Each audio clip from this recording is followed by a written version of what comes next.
যখন আমার আল্লাহ জাল্লে জালালুহু জাল্লে শানুহু যখন তোমার আমার হিসাব নেবে, আল্লাহ পাক বলবে আমি আল্লাহ আমার একটা নাম হলো আহকামুল হাকিমিন, আমি আল্লাহ ন্যায় বিচারক, সত্য বিচারক।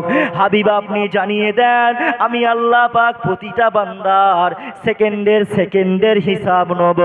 এ নবীর উম্মত উম্মতিরা, যদি আপনার আমার সেকেন্ডের হিসাব নাই, তাহলে আমরা আল্লাহর দরবারে ধরা পড়ে যাব, আমরা আল্লাহর কাছে হিসাব দিতে পারবো না, আমরা আল্লাহর কাছে ধরা পড়ে যাব।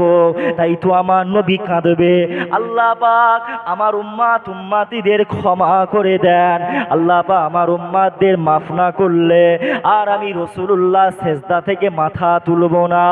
আর আমার আল্লাহ পাক ওই সময় বলতে লাগবেন আয় আমার হাবিব আপনি কাঁদবেন না, হাবিব আপনি চিন্তিত হবেন না, আমি আল্লাহ আমার একটা নাম যেমন আহকামুল হাকিমিন, আমি আল্লাহ আমার আরো একটা নাম হলো আলহামদুলিল্লাহি রাব্বিল আলামিন আর রহমানির রহিম মালিক ইয়াউমিদ্দিন, মালিক ইয়াউমিদ্দিন। আজকের দিনের মালিক হলাম আমি আল্লাহ, আজকের দিনের বাদশা হলাম আমি আল্লাহ।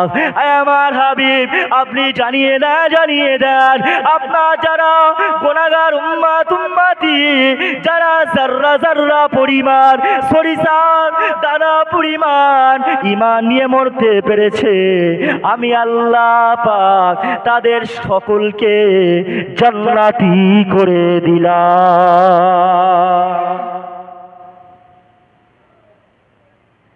তাহলে সবাই কি জান্নাতি হয়ে যাব ইনশাআল্লাহ। শুধু ঈমানটা নিয়ে আমাদেরকে দুনিয়া থেকে বা বিদায় নিতে হবে। যাক, এতক্ষণ যা আলোচনা করলাম আল্লাহ পাক আপনাকে আমাকে বেশি বেশি করে শোনার থেকে আমল করার তৌফিক ইনায়েত করেন। সকলে বলেন আল্লাহুম্মা আমিন। বিদায় নেওয়ার আগে আরো একবার নবী পাকের শানে সালাতু ওয়াস সালাম পাঠ করব।